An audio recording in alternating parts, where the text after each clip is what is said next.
अवधूत चिंतन श्री गुरुदेव दत्त. श्री स्वामी समर्थ. दिवाळीच्या सर्वांना हार्दिक शुभेच्छा. आज लक्ष्मीपूजन 1 नोव्हेंबर वार शुक्रवार आणि या दिवशी दिवाळीतील लक्ष्मीपूजन आपल्याला करायचं आहे. त्याचबरोबर आज अमावस्या देखील आहे. तर लक्ष्मीपूजन म्हटलं तर आपण माता लक्ष्मी आणि कुबेर यांची पूजा करायची आहे. तर हा दिवस खूप महत्त्वाचा आहे. माता लक्ष्मीने आपल्या घरात यावं, तिनं आपल्या घरात अखंड वास करावा, यासाठी आपण लक्ष्मीची पूजा करत असतो. तर ही अमावस्या सर्वात मोठी अमावस्या मानली जाते आणि अमावस्या म्हटलं तर आपण काही उपाय देखील करत असतो आणि उपायांसाठी ही अमावस्या खूप महत्त्वाची आहे. लक्ष्मीपूजनबरोबरच एक उपाय जो आहे तो मी तुम्हाला सांगणार आहे, ज्यामुळं माता लक्ष्मी ही सदैव तुमच्या घरात वास करणार आहे. तिचा आशीर्वाद तुमच्या घरावर अखंड राहणार आहे. अगदी साधा आणि सोपा उपाय आहे. स्वस्तिक जे आहे ते आपल्याला काढायचं आहे, कारण स्वस्तिक हे मांगल्याचं प्रतीक आहे. माता लक्ष्मीला स्वस्तिक हे अतिशय प्रिय आहे. तर बघा, पूजा करण्याआधी तुम्हाला हे स्वस्तिक काढायचं आहे. त्यामुळं तुमच्या घरावर माता लक्ष्मीचा हा अखंड वास जो आहे तो राहणार आहे. तर बघा, कुठे स्वस्तिक काढायचं आहे, त्याचबरोबर तुमच्या घरावरून एक सायंकाळी एक वस्तू ओवाळून टाकायची आहे. त्यामुळं तुमच्या घराला काय लागलेला नजर दोष असेल, तुमच्या कुटुंबातील बघा पती आहे, मुलगा आहे, त्यांचा ते यशस्वी होणार आहे, त्यांची प्रगती होणार आहे. तर काय उपाय करायचा आहे तर ते मी तुम्हाला या व्हिडिओत सांगणार आहे. ते जाणून घेण्याआधी तुम्ही माझ्या स्वामी भक्ती चॅनलला सबस्क्राईब नक्की करा. तर आधी सांगितल्याप्रमाणे आज लक्ष्मीपूजनाला स्वस्तिक जे आहे ते आपल्याला काढायचं आहे. तर काय करायचं आहे बघा, तुम्ही हे स्वस्तिक तुम्ही दिवसभरात कधीही काढू शकता. तुमच्या घराचा जो मुख्य दरवाजा आहे ना, बघा सेफ्टी डोअर नाही, तुमच्या घराचा जो मुख्य दरवाजा आहे त्या दरवाजावर तुम्हाला 4 स्वस्तिक जे आहेत ते काढायचे आहेत.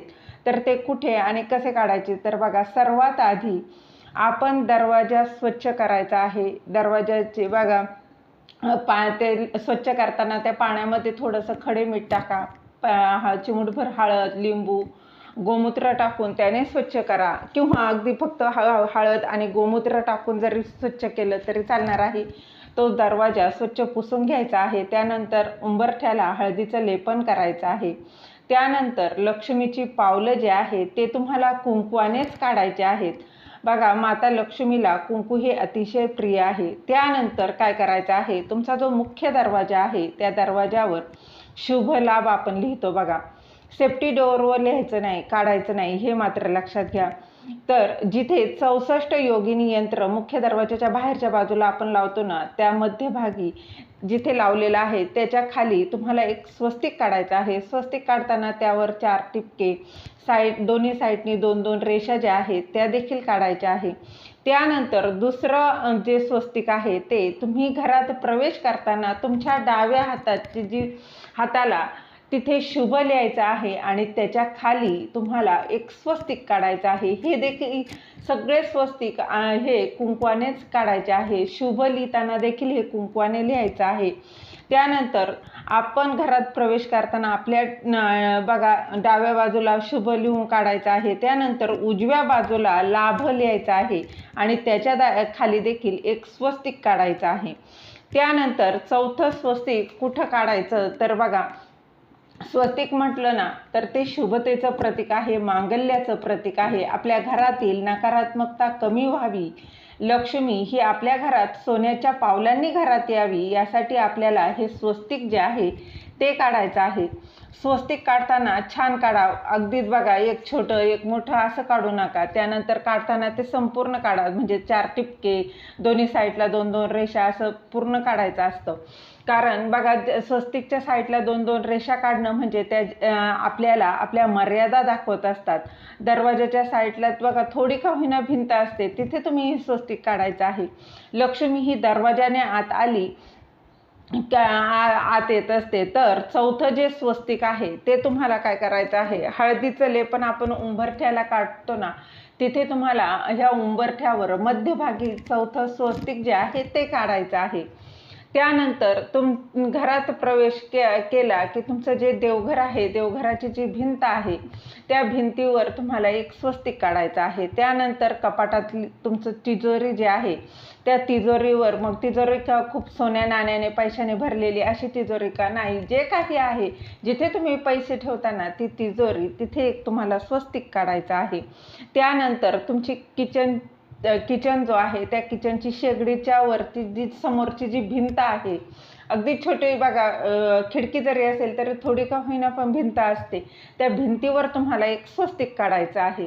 त्यानंतर चौथं स्वस्तिक काढायचं आहे ते बघा, लक्ष्मी पूजनाच्या वेळी तुम्हाला हे काढायचं आहे.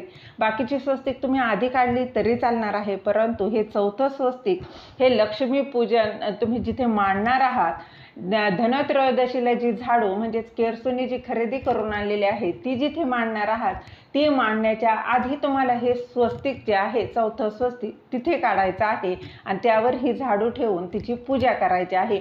मग तुम्ही जमिनीवर देखील हे स्वस्तिक काढू शकता किंवा जो काही तुम्ही चौरंगावर कपडा अंथरणार आहात त्यावर हे स्वस्तिक काढायचं आहे आणि त्यावर ही झाडू जी आहे ती त्यावर ठेवायची आहे. अशा पद्धतीने तुम्हाला माता लक्ष्मीला बघा येण्यासाठी माता लक्ष्मीने आपल्या घरात अखंड वास करावा, तिने भरभरून आशीर्वाद द्यावा, यासाठी हे स्वस्तिक जे आहे ते काढायचं आहे. त्याचबरोबर आज अमावस्या देखील आहे.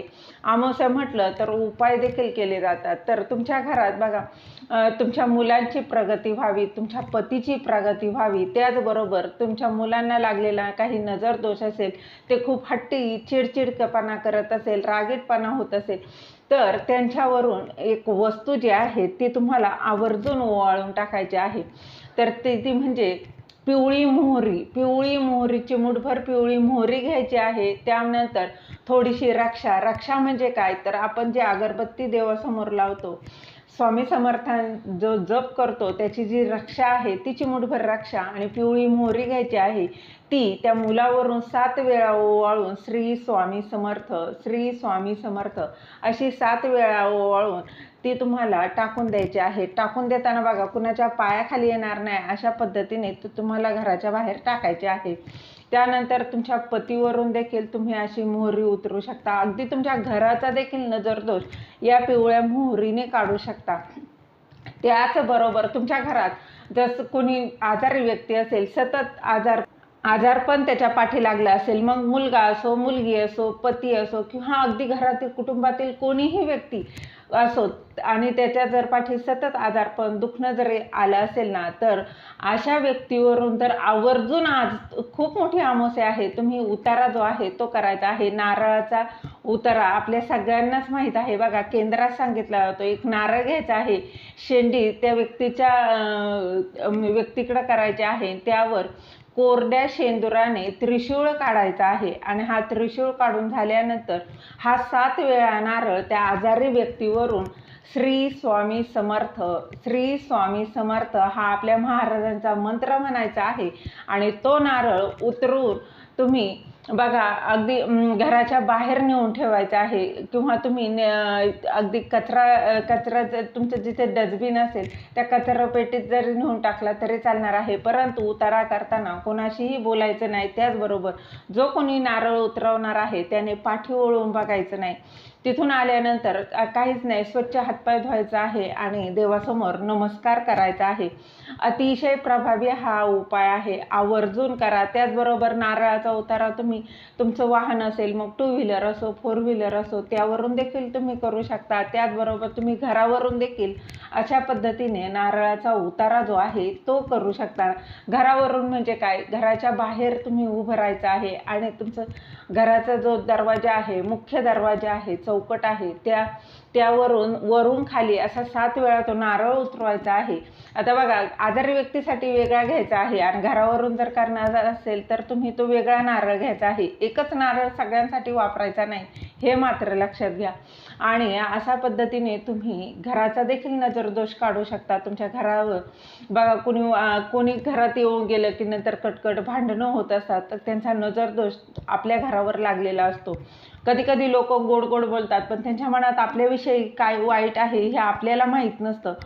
अशा व्यक्ती बघा कधी घरात येऊन गेल्या ना तर आपली मुलं त्यानंतर चिडचिडेपणा करत असतात, घरात भांडणं होत असतात. तर अशा पद्धतीने अगदी तुम्ही मोहरीचा जरी उपाय केला ना तरी चालणार आहे.